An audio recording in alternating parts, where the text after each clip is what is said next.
Bueno, y empezamos de inmediato y hasta ahora me acompaña aquí en el estudio en Guayaquil Carlos Acoto, periodista de Teleamazonas, a quien le agradezco que haya madrugado un poco más para acompañarnos aquí en los desayunos de 24 horas. ¿Cómo estás, Carlos? Bien, gracias, Liz, por la invitación. Bueno, es un gusto tenerte acá y como ya lo mencionaba en el saludo, tú has estado cubriendo cada detalle de esta noticia desde que comenzó, ¿no? Desde que comenzamos a escuchar el nombre de Daniel Salcedo Bonilla. Y tú fuiste el único periodista ecuatoriano que fue directamente al lugar de los hechos una vez que se conoció que la avioneta se accidentó y que precisamente en esa avioneta estaba él, junto con otras personas. Sí quería que nos cuentes quizás detalles de cuál fue el ambiente que viste en torno a lo que sucedía en Perú, como para entrar en materia, si bien pues él ya fue capturado, permanece en el hospital Guayaquil porque no fue trasladado a Quito. Se decía que podría ser trasladado a Quito y estar en la cárcel 4, su estado de salud todavía no lo permite. Pero cuéntanos, ¿con qué panorama te encontraste cuando tú llegaste a Tumbes? Bueno, en efecto, Teleamazonas fue el único equipo periodístico de Ecuador que llegó al hospital José Alfredo Mendoza en Tumbes. Llegamos cerca de las 2 de la tarde, es decir, casi 8 horas después del accidente. Llegamos haciendo un cruce fronterizo bastante complicado, pero llegamos al fin y al cabo y nos topamos con un hospital abarrotado de pacientes, porque recordemos que Perú en este momento está afrontando una etapa muy dura en su lucha contra el coronavirus. ¿Te imaginas un montón de pacientes esperando en consulta externa, en emergencia y demás? Nosotros nos acercamos a la puerta, hablamos con la seguridad sobre el accidente y ellos nos dijeron que tenían conocimiento de 3 nombres, básicamente.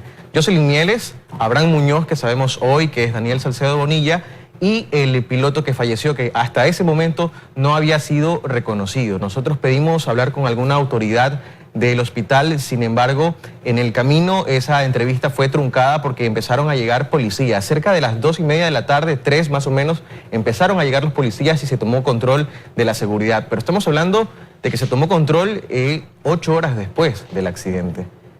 Y me atrevo a decir que en medio de tanta gente, cualquier cosa pudo haber pasado. Y eso te iba a decir, porque bueno, cuando ya viajaste, ya había el conocimiento de la información de que habían más tripulantes en esa avioneta accidentada. Al preguntar quizás por las otras personas, nadie te pudo dar razón, nadie dijo haber visto que ingresaran otras personas heridas, porque como tú dices, el hospital estaba abarrotado quizás de pacientes con COVID-19, pero llama la atención ver a alguien que tiene alguna herida, que bota sangre. ¿Nadie vio? Solo daban razón de 3 personas. Hoy sabemos que incluso podría haber hasta una 5ª persona que habría escapado del lugar del accidente, sin contar al señor Rodríguez, que sabemos que no tiene una orden de detención con fines investigativos, pero que estaba en ese vuelo, que nadie sabe cuál es su paradero y que si bien no tiene un proceso, debería ser, al igual que Jocelyn Mieles, al menos investigado por fraude procesal. Sería también una pieza clave para abonar más datos a la investigación. Sin embargo, su paradero es desconocido. Ahora, tú ya mencionabas, ¿no? Fue horas después cuando llegó la policía y ahí cambia ya la situación dentro del hospital, quizás como para facilitar información también a la prensa, incluso a prensa extranjera, dado tu caso, ¿no? Eras el único periodista ecuatoriano que estaba en ese momento ahí. Si me preguntas, yo creo que ellos pensaban que nosotros íbamos a cubrir el accidente de una avioneta con ecuatorianos y ya, pero no sabían de qué se trataba. Pero al ver prensa extranjera, a ver policía de Perú, policía de Interpol, los directores ya no quisieron hablar con la prensa y realmente no tuvimos una declaración. Pero aquí lo preocupante, si me preguntas, Liz, es el tema de que 8 horas después del accidente recién se tomó control de la seguridad del hospital. Un hospital que, repito, estaba abarrotado de pacientes y que realmente cualquier persona pudo haber entrado o salido sin ningún problema. O sea, quiere decir que realmente en ese momento el estado de salud de quienes estaban heridos necesitaban sí o sí de estar en un hospital. Si no hubiera sido quizás muy fácil poder entrar o salir de ese lugar sin que nadie lo notara. Seguramente. Ahora, tú ya decías, ¿no? Ellos, me refiero a Daniel Salcedo Bonilla y a su pareja Jocelyn Mieles, ellos se los acusa por fraude procesal al haber cruzado hacia Perú en una avioneta que tenía incluso una matrícula adulterada, cometiendo varios ilícitos, ¿no? Porque primero está prohibido. Está por esta situación del COVID-19, pues no se puede. Y segundo lugar, habiendo cambiado la matrícula de este avión. Como tú decías, aquí han pasado 2 cosas. Daniel Salcedo continúa detenido, Jocelyn Mieles ya en libertad. Ella, dada lo que tú has investigado, Carlos, ella podría ser una pieza quizás clave como testigo para poder aportar con qué pasó, quién es ese 5º pasajero del que nadie sabe quién es, qué pasó con este señor Rodríguez, que tampoco ahora se sabe dónde está quizás. Absolutamente, ella es clave en esta investigación, no solo en el tema de fraude procesal, sino sobre todo en la investigación por peculado. ¿Qué pasó en esa avioneta? ¿Quién les dio los permisos para volar? ¿Cómo la consiguieron? ¿Cómo llegaron? ¿Cuál era el plan? Esas son las preguntas que tienen que hacerle a Jocelyn Mieles y que creo que hasta el momento no se la han hecho.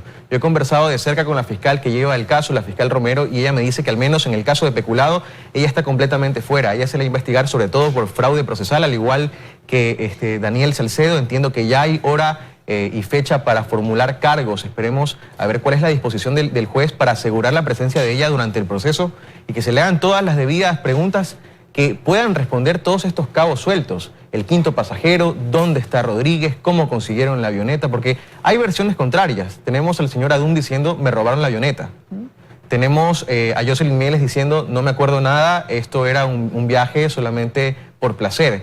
Pero tenemos muchas preguntas por responder y no creo que, en mi criterio personal periodístico, no creo que se tiene que aflojar tan fácilmente a los testigos de este hecho que sobre todo tiene muchas preguntas hasta el momento. Correcto, ¿no? Y con lo que voy a decir no estoy acusando a nadie de nada, pero todos sabemos el momento que atraviesa el mundo con esta pandemia y sabemos las restricciones de movilidad que hay. Entonces decir, vengo un viaje de placer a celebrar un cumpleaños y no sé nada, no es algo que estás haciendo partiendo desde ahí ni siquiera de forma legal, porque no puedes. Está prohibido en el momento. Entonces sí hay cabos sueltos, ¿no? Y sales en hora de la madrugada, según el informe de la DAC, se apagó el dispositivo de rastreo para que no haya registro de la ruta de la avioneta hacia el sur del país. Entonces son muchas preguntas que quedan sueltas. No se trata solamente del hecho del peculado como tal o del caso de fraude procesal. Se trata de juntar estos dos casos, conectarlos y responder todas las preguntas que quedan sueltas sobre este hecho que es realmente todavía muy confuso. Y ese es el trabajo de la Fiscalía, los elementos están ahí. Creo que lo hemos probado en diferentes reportajes periodísticos que también ha hecho Joana Ramos, Dayana Monroy, que quedan muchos cabos sueltos. Es ya tarea de las autoridades empezar a unirlos. Ahora, pero tú acabas de decir algo importante. Los hechos están ahí. Y Teleamazonas empezó esta investigación y quiero mirar un poco hacia atrás, recapitular.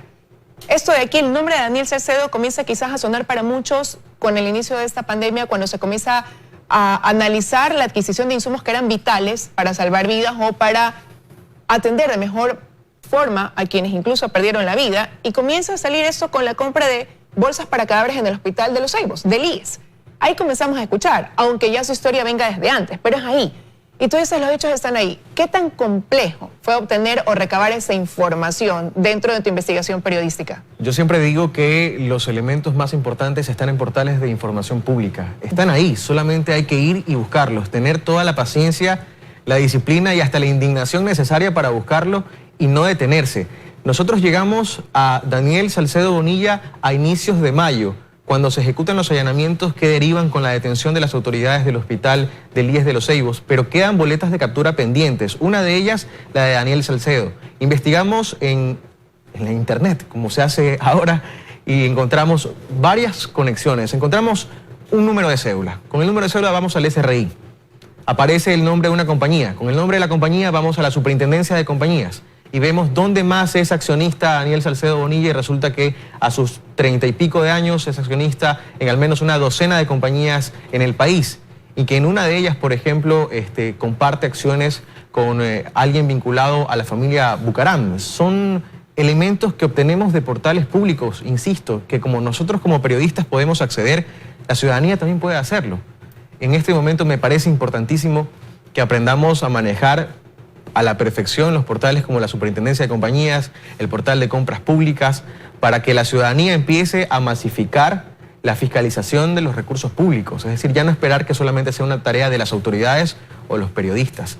Llegamos, retomando el tema, a Daniel Salcedo y estas dos empresas solo con información de la Superintendencia de Compañías. Y cuando sacamos el reportaje, muchas fuentes empezaron a contactarse con nosotros. Pero el génesis de esta investigación fue un allanamiento y un portal con información pública. Pero y cuando tú dices la ciudadanía, dentro de esa ciudadanía, entre las mismas autoridades. Porque recuerdo haber escuchado incluso a la fiscal Diana Salazar decir, claro, comenzaron por información, investigación que se hizo en el medio de comunicación, después lo que se comenzó a decir en redes sociales, y eso llevó pues a hacer ese trabajo por parte de las autoridades. Pero lo que quiero llegar es que la información está ahí. Al momento en que suena, como tú dices, un nombre o que ya comienza a quedar alguna duda, fácilmente puedes ir hilando estos cabos. Sí, y pudimos también hacer la conexión incluso más atrás, cuando Daniel Salcedo Bonilla, apenas con 25 años, firmó un contrato para hacer una megaproducción para el gobierno provincial del Guayas, un contrato de más de $1 millón. La información es pública, está ahí y da cuentas de que Daniel Salcedo Bonilla y sus negocios no son cosa de ahora, probablemente vienen de hace por lo menos unos 8 años atrás, cuando él tenía unos 22 o 23 años, empezaba ya a hacer sus primeros negocios, e insisto, la información está ahí.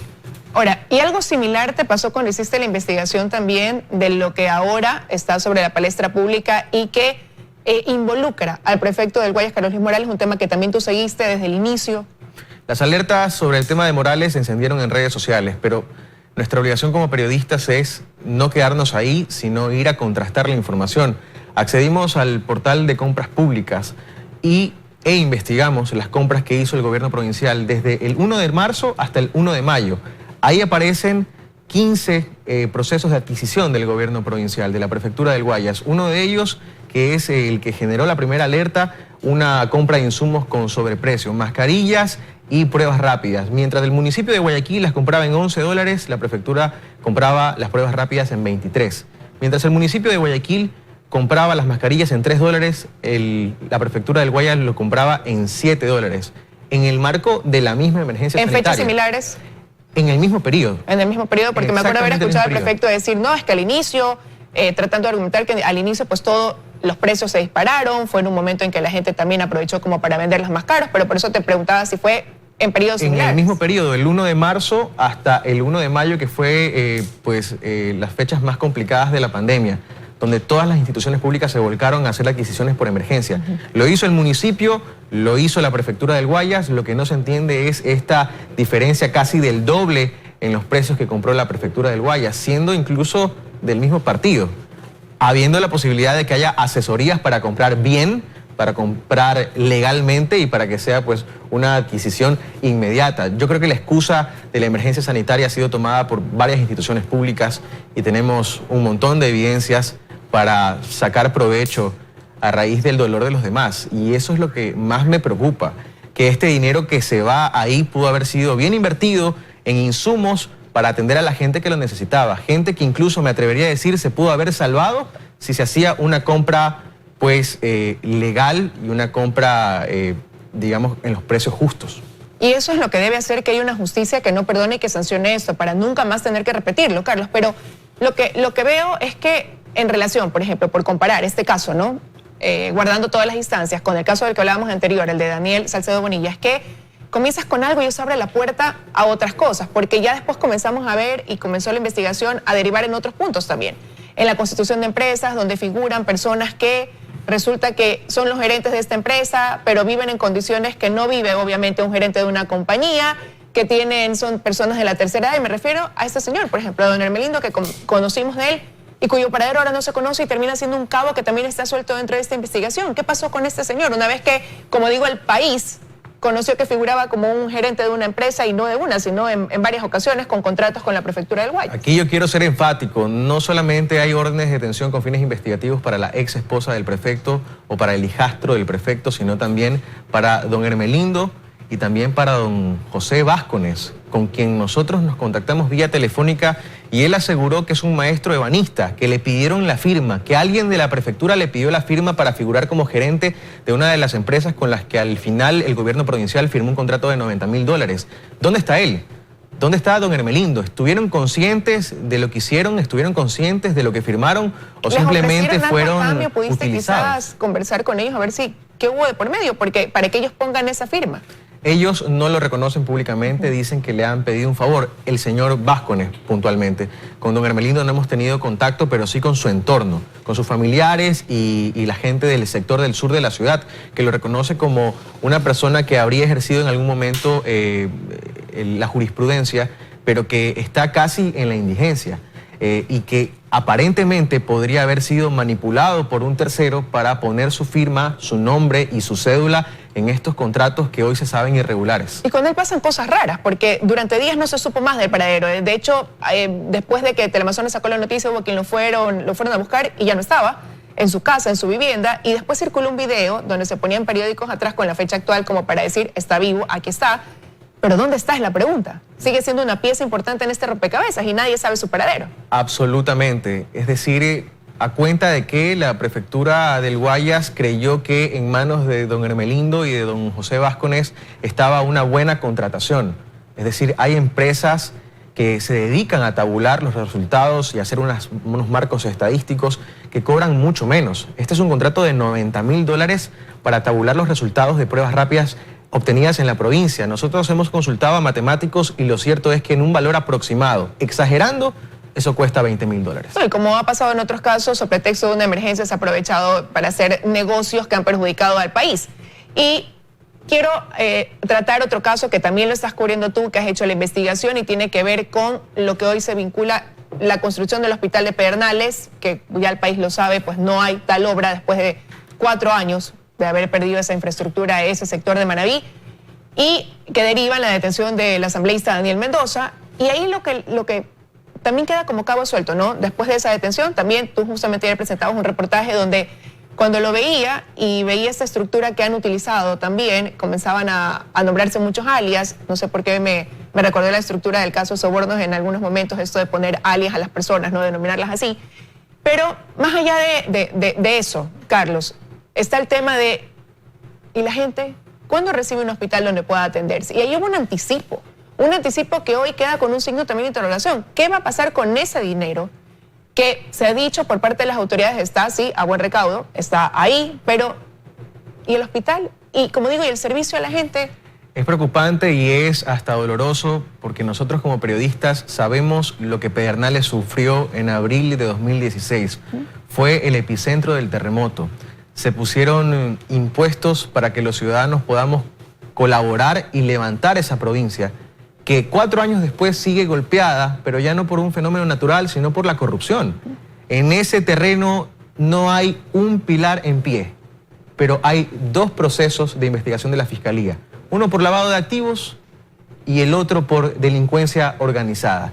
Pero a la gente en Pedernales no le interesa eso. La gente en Pedernales deja que la justicia siga y si logra una sentencia en buena hora, pero lo que la gente quiere en este momento de emergencia sanitaria en Pedernales es un hospital.